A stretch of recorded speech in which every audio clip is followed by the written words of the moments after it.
বিশেষ করে জুমার খুতবায় এখন একটি সময়ের দাবি হলো যে যেহেতু আহলে হাদিসের নামে একটা ফিতনা নামাজ পড়িলেই পাইবা না তাদের একটি যোগ্যতা বা একটি সৌন্দর্য হলো যে তারা যে কোনো আয়াত বা হাদিস বলে সূত্র উল্লেখ করে। আসসালামু আলাইকুম সম্মানিত দিনী ভাই ও বোন আমার, আশা করি ভালো আছেন, সুস্থ আছেন। সম্মানিত দিনী ভাই ও বোন আমার, আজকে আপনাকে চমৎকার একটা ভিডিও ক্লিপ দেখাবো। এই ভিডিওটাকে আমি কেন চমৎকার বলছি জানেন?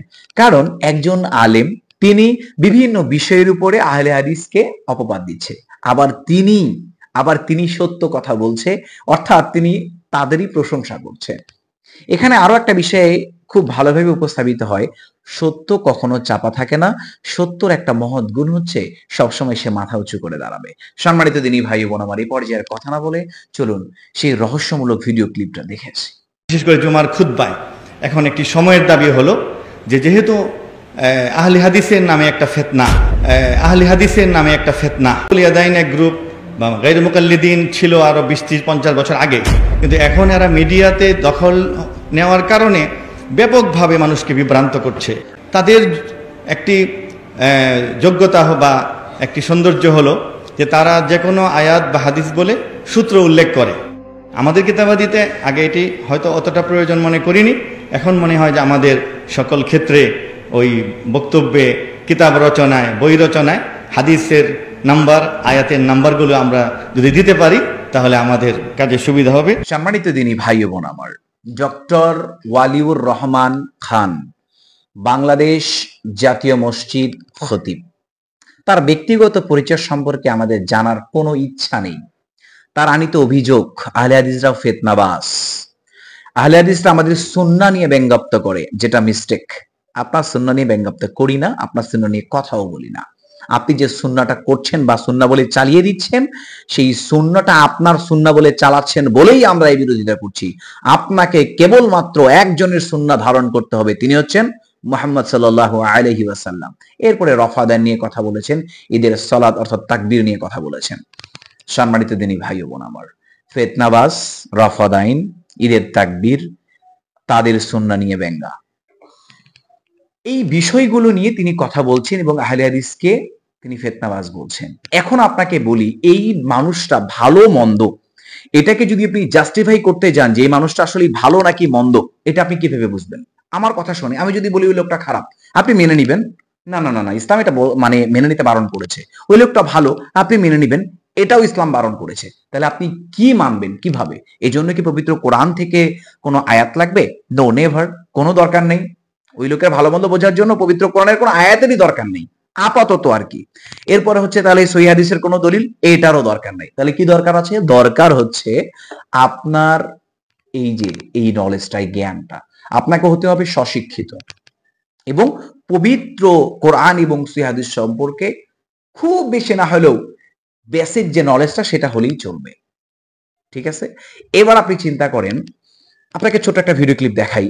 ভিডিও ক্লিপটা দেখেন, আমি সাথে কথাও বলছি। এই যে ভিডিও ক্লিপটা আপনি দেখতেছেন, আপনাকে যদি প্রশ্ন করি যে এই ভিডিওটা এই মুহূর্তে চলতেছে, এখানে যে সেজদা করতেছে আর যিনি সেজদা নিচ্ছেন, এদের চেয়ে কি আহলে হাদিসকে আপনি খারাপ মনে করেন? আপনার কাছে প্রশ্ন, আপনি কি খারাপ মনে করেন এটাকে? আমার দৃঢ় বিশ্বাস, আমি ধরে নিলাম আপনি স্বশিক্ষিত এবং আমার বিশ্বাস আপনি স্বশিক্ষিত এবং আমি এটাও বিশ্বাস করি যে আপনি এমন একজন ব্যক্তি, আপনার সামনে যখনই সত্য উপস্থাপিত হবে আপনি ঠিক তখনই এই সত্যটা মেনে নেওয়ার জন্য সর্বদা প্রস্তুত। কারণ আমি কেবল একজনের কথাই চলি, ইসলাম তো একজনের কথাই চলে, এই জন্য আমরা ইসলামের একজনের কথাই চলি, তিনি মুহাম্মদ সাল্লাল্লাহু আলাইহি ওয়াসাল্লাম। ওই যে প্রশ্নটা করলাম, এই যে সেজদা যে দিচ্ছে, যে ব্যক্তি সেজদা নিচ্ছে এবং যারা সেজদা দিচ্ছে, তাদের চেয়েও কি আহলে হাদিস খারাপ? বলতে পারেন আপনি এই কথা?